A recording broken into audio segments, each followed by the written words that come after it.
Et je suis avec Vincent Garanger, le co-directeur avec Pauline Salle de ce théâtre du Préau, et également Georges Dandin, puisque vous jouez le rôle principal. Voilà, je joue Georges Dandin, ce rôle de titre de la pièce de Molière. Et on est très honoré ici à Vire et au Centre dramatique d'avoir pour metteur en scène Jean-Pierre Vincent, qui est quand même, selon nous, un des grands metteurs en scène des Français des 40 dernières années.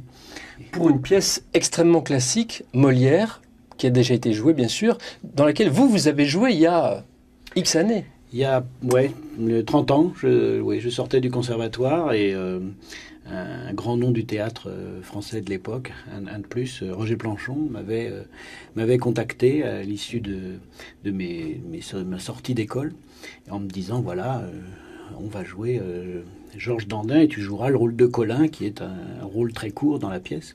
Le rôle de Georges Dandin était interprété à l'époque par Claude Brasseur. Et donc j'ai fait une grande tournée, on a fait un film aussi. Et ce qui est très très émouvant pour moi, c'est que voilà, à l'issue de la tournée, Planchon m'avait dit toi un jour tu joueras Georges Dandin. Alors 30 ans après, voici Georges Dandin. En deux mots, cette pièce, ça raconte quoi? Ça raconte un homme qui est un peu à côté de ses pompes, qui devient riche finalement? C'est l'histoire d'un paysan qui s'est enrichi. Donc on est à l'époque de Molière, on est au XVIIe siècle, qui s'est enrichi, on ne sait pas trop comment, en vendant ses produits.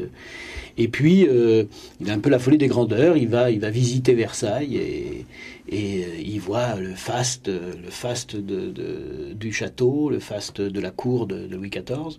Et il rentre chez lui et il décide, puisqu'il a beaucoup d'argent, de se construire un petit Versailles. Il s'est acheté la panoplie de l'aristocrate qu'il n'est pas. Et il va même jusqu'à dealer, marchander sa femme avec des notables du coin, des nobles du coin qui sont totalement ruinés. Et donc il y a donc échange entre sa fortune et sa femme. Et c'est là que les ennuis vont commencer pour lui.